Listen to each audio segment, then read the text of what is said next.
बहुत समय पहले की बात है। एक छोटे से गांव बलदेवपुर में दो किसान रहते थे। एक का नाम था लखन और दूसरे का बिरजू।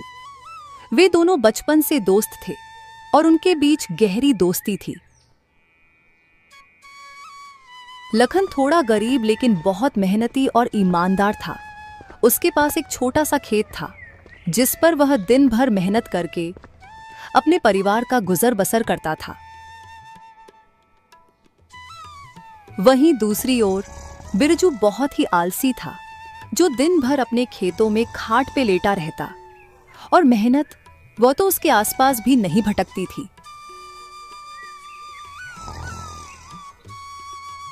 लखन की मेहनत की वजह से उसके खेत में खूब अच्छी फसल होती थी, जिसके कारण गांव के सारे लोग लखन से जलते थे। देखिए जी, इस लखन की फसल इस बार भी कितनी अच्छी हुई है। हमेशा इसके साथ ही अच्छा क्यों होता है? इस बार तो यह फसल बेचकर राजा ही हो जाएगा। अरे भाग्यवान, तुम परेशान मत हो, इसको हम राजा नहीं होने देंगे। मेरे जीते जी ये कभी राजा की जिंदगी नहीं जी सकता।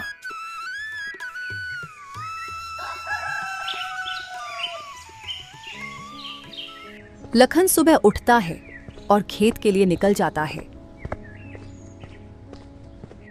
और अपनी फसल को देखकर बहुत खुश होता है। अब जाकर लखन की मेहनत सफल हो चुकी थी। अरे वाह, इस बार तो फसल बहुत अच्छी हुई है। लगता है इस बार अच्छी खासी कमाई हो जाएगी। फिर लखन वापस घर की ओर निकल पड़ता है। आज वह बहुत खुश था। अजी, क्या हुआ? आप इतना देर से क्यों आए हैं? इस बार हमारी फसल अच्छी तो हुई है ना? हाँ भाग्यवान, इस बार फसल तो बहुत अच्छी हुई है। कल कटाई भी करनी है, उसी की व्यवस्था कर रहा हूँ। लगता है इस बार अच्छा मुनाफा हो जाएगा। अजी, ये तो बहुत अच्छी बात है। इससे हमारा गुजर बसर भी ठीक से हो जाएगा और मुन्नी की शादी और पढ़ाई में भी हमारी कुछ मदद हो जाएगी। हाँ, तुम बिल्कुल सही बोल रही हो राधा। खाना लाओ, बहुत जोर से भूख लगी है।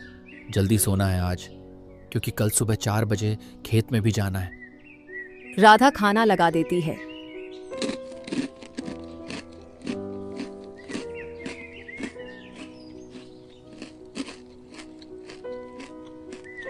अरे राधा, ये समोसे कहाँ से लाई हो तुम? क्यों जी, क्या हुआ? अच्छे नहीं लगे क्या? अरे नहीं भाग्यवान, ये समोसे तो बहुत ही स्वादिष्ट है। ऐसा मन कर रहा है कि खाता ही रहूं। तुमने बनाए हैं क्या? हाँ जी, मैंने अपने हाथों से बनाए हैं। आपको अच्छे लग रहे हैं तो और ले आऊं क्या? और भी है? नहीं नहीं भाग्यवान, इतने काफी है। बाकी के सुबह खेत में खा लूंगा। अच्छा जी, ठीक है।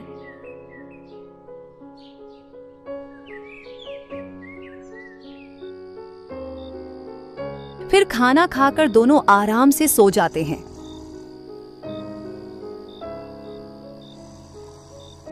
जैसे ही सुबह के 4 बजते हैं तो अचानक से राधा की नींद खुल जाती है और राधा देखती है कि मौसम बहुत खराब हो गया है। हे भगवान, अब तो हमारी सारी फसल खराब हो जाएगी। सुनिए जी, जल्दी से उठ जाइए, मौसम बहुत खराब है। हमें जल्द से जल्द अपनी फसल के लिए कुछ व्यवस्था करनी पड़ेगी। हे भगवान, इतनी तेज बारिश। भाग्यवान, अगर ये बारिश ऐसे ही होती रही तो आज तो हमारी फसल नहीं बचेगी। वे दोनों बैठे बैठे बारिश रुकने का इंतजार करते हैं। सुबह होते होते बारिश थम जाती है। भाग्यवान, अब बारिश तो रुक गई है। चलो खेत चलकर फसल को देखते हैं। फिर वे दोनों अपनी फसल को देखने खेत की ओर चल पड़ते हैं। वे दोनों खेत पहुंचकर देखते हैं कि उनकी लगभग आधी फसल बर्बाद हो चुकी है। हे ऊपर वाले, ये क्या किया तूने? हमारी सारी मेहनत को पानी में मिला दिया। लखन यह सब बोल ही रहा था कि तभी अचानक से जोर जोर से हवाएं चलने लगती हैं और आसमान में बिजली के साथ तेज तूफानी बारिश शुरू हो जाती है।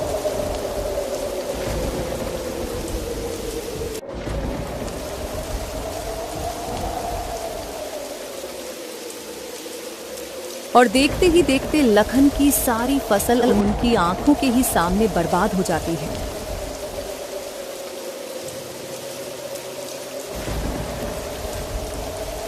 वे दोनों बेचारे दुखी मन से वापस घर की ओर लौट आते हैं। फसल के बर्बाद होने से लखन बहुत चिंतित हो जाता है।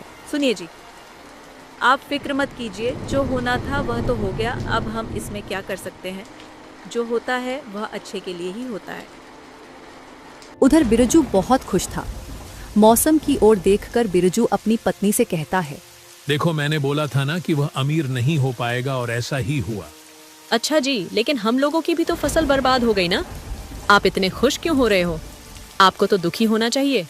अरे भाग्यवान, हमने तो अपने खेत में उतना पैसा नहीं लगाया है और ना ही उतना मेहनत किए हैं, तो इसलिए मुझे तो बहुत खुशी हो रही है कि लखन की सारी फसल बर्बाद हो गई। हमारा तो जब भी इतना फायदा नहीं होता, कम से कम लखन हमसे ज्यादा अमीर तो नहीं बन सकता। उधर लखन को उसकी पत्नी सब्र दिलाती है। 5-6 दिन से लगातार बारिश होती ही जा रही थी, रुकने का नाम तक नहीं ले रही थी। लेकिन लखन को फिर भी उम्मीद थी कि शायद कुछ फसल तो बच ही गई होंगी, इसलिए वह फसल देखने खेत जाता है। वह खेत में पहुंचकर देखता है कि उसकी सारी फसल बर्बाद हो चुकी है। खेत में फसल का नामो निशान तक नहीं है। पूरा खेत पानी से भर गया था। हे भगवान, ये कैसी परीक्षा ले रहे हो? सर्दियां आने वाली है और घर में खाने को एक दाना तक नहीं है। लखन यह देखकर बहुत उदास हो जाता है, लेकिन मौसम की मार के आगे वह बेचारा कर भी क्या सकता था। और दुखी मन से वह घर लौट आता है। लखन घर आकर सारी बात अपनी पत्नी को बताता है और टेंशन की वजह से बिस्तर पर लेट जाता है। भाग्यवान, हमारी सारी फसल बर्बाद हो गई। सर्दी भी आ ही चुकी है। अब हमारा गुजारा कैसे होगा? घर में खाने को कुछ भी नहीं है। अजी, आप फिक्र मत कीजिए, मेरे पास एक आइडिया है। आपको तो पता ही है मुझे समोसे और पकौड़ियाँ बनाने आती है, और सर्दी भी आई ही चुकी है, तो क्यों ना हम इन सर्दियों में पकौड़ी और समोसे बनाकर बेचें? हाँ भाग्यवान, तुम सही कहती हो। सर्दियों में लोगों को समोसे और पकौड़ी बहुत पसंद आएगी, लेकिन उसको बनाने के लिए पैसे भी तो चाहिए। वो कहाँ से आएंगे? अजी, मैंने थोड़े से पैसे बचा के रखे थे, और कुछ पैसे आप सेठ धनीराम से उधार ले आना। उनसे बोलना, जैसे ही थोड़ा बहुत मुनाफा होगा हम आपके पैसे लौटा देंगे। हाँ राधा, आज तो बारिश हो रही है, इसको थमने दो, फिर जाऊंगा।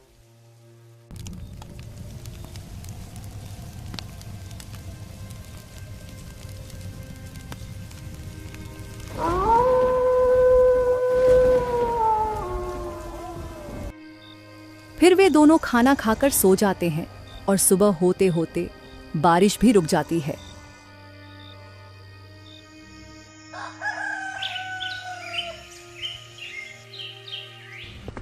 अगले दिन लखन सेठ धनीराम के यहाँ पैसे लेने चला जाता है। लखन सेठ के घर पहुंच जाता है। सेठ, जो स्वभाव से बहुत ही कठोर और निर्दयी था, अपने नौकरों पर चिल्ला रहा था। अरे लखन, आओ आओ, कैसे आना हुआ आज? अरे सेठ जी, वो कुछ पैसों की जरूरत थी, मिल जाते तो अच्छा होता। अरे लखन, क्यों नहीं, मैं यहाँ समाज सेवा के लिए ही तो बैठा हूँ। बताओ, कितने पैसे चाहिए? सेठ जी, ज्यादा नहीं, बस 10,000 रुपए चाहिए थे। अच्छा लखन, मैं तुमको पैसे तो दे दूंगा, लेकिन टाइम पर वापस नहीं दिए तो तुम्हारी जमीन पर कब्जा कर लूंगा। ठीक है सेठ जी, आप फिक्र मत करो, मैं आपको आपका पैसा समय पर वापस कर दूंगा। इतना कहकर लखन सेठ से पैसा लेकर घर आ जाता है। ये लो भाग्यवान, तुम्हारे कहने पर मैं सेठ से पैसे तो ले आया हूं, लेकिन उन्होंने अजीब सी शर्त रखी है कि अगर हमने उनका पैसा नहीं लौटाया तो वो हमारी जमीन पर कब्जा कर लेंगे। अजी, आप फिक्र मत कीजिए, अब देखो सर्दियां भी आ चुकी हैं तो हमारे समोसे और पकौड़ी बहुत बिकेंगे। लोग बड़े ही चाव से खाएंगे सर्दियों में, तो हम सेठ के पैसे आसानी से चुका देंगे। अच्छा ठीक है भाग्यवान, कहीं ऐसा ना हो कि जो घर में थोड़ा बहुत पैसा था वह भी लग जाए और हमारी जमीन भी चली जाए। अजी, आप खामखा टेंशन ले रहे हो, ऊपर वाले पर भरोसा रखो, सब अच्छा ही होगा। लखन बाजार जाकर उन पैसों से समोसे और पकौड़ी बनाने का सामान ले आता है। फिर राधा पकौड़ी और समोसे बनाती है। राधा कुछ समोसे और पकौड़ियां बनाकर लखन को देती है और लखन उनको बेचने गांव की ओर निकल पड़ता है। समोसे और पकौड़ियाँ ले लो, समोसे, गर्मा गर्म समोसे। एक बार राजस्थान की मशहूर पकौड़ियाँ और समोसे खाओगे तो खुश हो जाओगे और नहीं खाओगे तो पछताओगे ये। तभी एक औरत लखन से समोसे लेने आती है। अरे भैया, ये समोसे देखने में तो बहुत स्वादिष्ट लग रहे हैं, कैसे दिए? कितने का है एक समोसा? 5 रुपए का एक है बहन जी, बताओ कितने दूं? अच्छा ठीक है, 10 दे दीजिए भैया। फिर लखन 10 समोसे उसको दे देता है और पैसे लेकर आगे की ओर निकल जाता है। धीरे धीरे करके उसके सारे समोसे बिक जाते हैं और लखन घर वापस आ जाता है। अरे ओ राधा, एक गिलास पानी लाओ जरा, आज बहुत थक गया हूं। हाँ जी, अभी लाई। कुछ समोसे पकौड़ियाँ बिके क्या? नहीं राधा, एक भी समोसा नहीं बिका और मैं तो आज बहुत ज्यादा थक गया हूं। जी, आप ठीक कह रहे थे कि हमारे समोसे कोई नहीं खरीदेगा। अब तो हमारे बाकी के पैसे भी खराब हो गए हैं। अरे अरे, मेरी बात तो सुनो। अरे राधा, कुछ समोसे और पकौड़ियाँ ही नहीं बल्कि सारे हाथों हाथ बिक गए थे। क्या सच में हमारे सारे समोसे पकौड़ी बिक गए क्या, वाकई में? हाँ बिल्कुल राधा, लोगों को हमारे समोसे पकौड़ी इतने पसंद आए हैं कि सारे समोसे पकौड़ी झट से बिक गए। ये लो पैसे, इसमें से कुछ पैसे मुन्नी के स्कूल की फीस जमा करने के लिए रख दो और कुछ पैसे से हम अनाज खरीद लेंगे। राधा उन पैसों को संभाल कर अलमारी में रख देती है।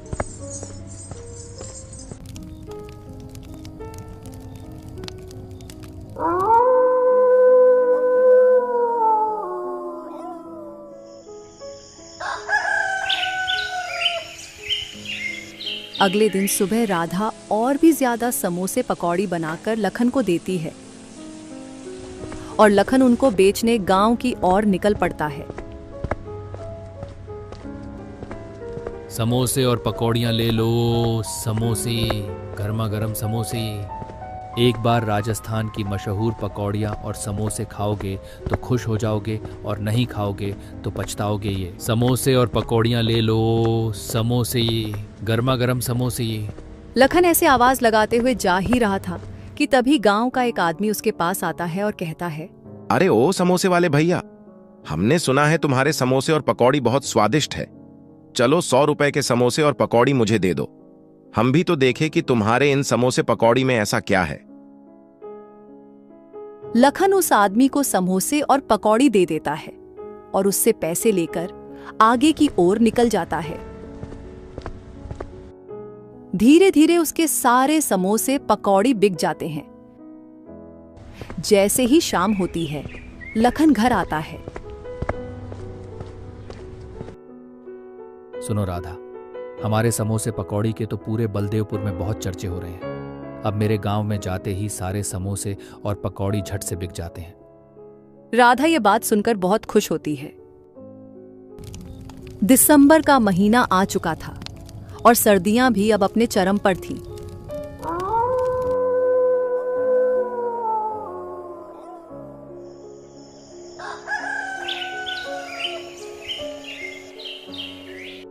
जहां लखन एक टोकरी में समोसे और पकौड़ी बेचा करता था, अब उसने एक बड़ा सा ठेला ले लिया था। ठंड के कारण लखन के समोसे और पकौड़ियों की बिक्री अब 20 गुना बढ़ गई थी। अब उसके पास ग्राहकों की भीड़ लगी रहती थी और उसे रोज का अच्छा खासा मुनाफा भी होने लगा था। लखन और उसकी पत्नी अब बहुत खुश थे क्योंकि उन्होंने जो सपने देखे थे वो अब धीरे धीरे पूरे हो रहे थे। एक शाम जब लखन और राधा अलाव के पास बैठे हाथ सेंकते हुए बात कर रहे होते हैं, तभी गांव का मुखिया उनके पास आता है और कहता है, सुन लखन, परसों मेरी बेटी पिंकी की शादी है और उसमें मुझे 100 आदमियों के लिए समोसे और पकौड़ियाँ चाहिए।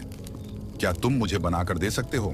जी मालिक, क्यों नहीं, आपको आपका सामान जल्दी ही मिल जाएगा।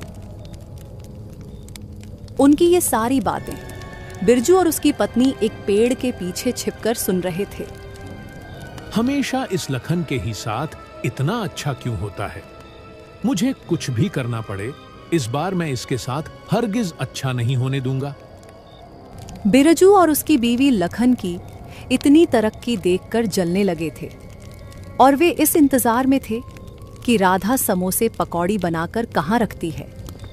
राधा जैसे ही समोसे पकौड़ी बनाकर अपनी किचन में रखकर सोने जाती है, इधर बिरजू और उसकी बीवी चुपके से किचन में जाते हैं और सारे समोसे पकौड़ी चुरा लेते हैं।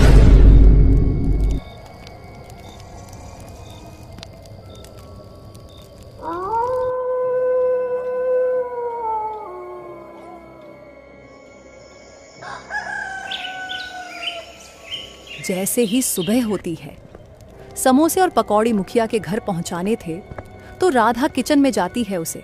वहां एक भी समोसे पकौड़ी नहीं दिखते हैं।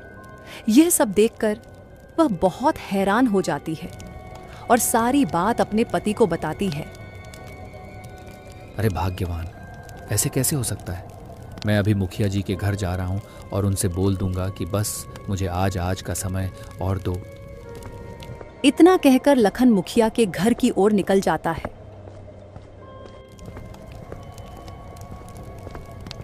मुखिया जी, मेरे घर से किसी ने सारे समोसे और पकौड़ी चुरा लिए हैं। आप मुझे बस आज का समय दे दीजिए, मैं आपको शाम तक बनाकर दे दूंगा। हाँ ठीक है लखन, मैं तुमको आज का दिन दे रहा हूं, लेकिन तुम मुझे जरूर से समोसे और पकौड़ी बनाकर देना, क्योंकि कल सुबह ही बारात आने वाली है। हाँ ठीक है मुखिया जी, आप चिंता मत करिए, मैं आज शाम होने से पहले ही सारा सामान बनाकर आप तक पहुंचा दूंगा। फिर जब लखन उधर से जैसे ही घर वापस आ रहा था तो वह देखता है कि बिरजू का बेटा समोसे खा रहा है और उसके पास पकौड़ियां भी हैं। यह देखकर लखन सोचता है, बिरजू के बच्चे तो समोसे नहीं खाते हैं और ना ही कभी बिरजू ने मुझसे समोसे पकौड़ी खरीदे। फिर ये बच्चा ये सब कहाँ से लाया है? लखन उस बच्चे के पास जाता है। अरे राघव, ये समोसे तुम कहाँ से लाए हो? ये तो मुझे मेरे पापा ने दिया था और हमारे घर में और भी बहुत सारे समोसे और पकौड़ियाँ हैं। लखन को सारी बात समझ आ जाती है और वह घर आकर सब कुछ अपनी पत्नी को बताता है। अजय, आपको मुखिया जी के घर जाना चाहिए और उनको सारी बात बता देनी चाहिए। मुखिया जी ही हमारी मदद कर सकते हैं। फिर लखन मुखिया जी के घर जाता है और सारी बात उन्हें बता देता है। मुखिया जी अपने नौकरों के साथ बिरजू के घर जाते हैं और उसके घर की छानबीन कराते हैं। जाओ, इसके पूरे घर की अच्छे से तलाशी लो। जब वे छानबीन करते हैं तो उन्हें बिरजू के घर के अंदर से ढेर सारे समोसे और पकौड़ियां मिलते हैं। क्यों चुराए तुमने ये समोसे और पकौड़ी? मुझे माफ कर दीजिए, मेरे अंदर ईर्ष्या आ गई थी, इसीलिए मैंने ऐसा किया है मुखिया जी। मैं आज के बाद ऐसी हरकत नहीं करूंगा।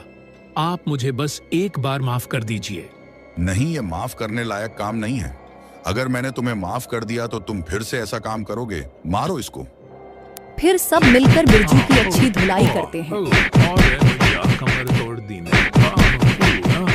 इस प्रकार बिरजू को उसके किए की सजा मिल जाती है और लखन सेठ से लिया गया कर्ज भी चुका देता है और खुशी खुशी अपना जीवन व्यतीत करने लगता है। तो दोस्तों, हमें इस कहानी से यह सीख मिलती है कि जीवन में चाहे कितनी भी कठिनाइयां आ जाएं, लेकिन हमें हमारी मेहनत जारी रखनी चाहिए और किसी का बुरा नहीं सोचना चाहिए। कर भला तो हो भला।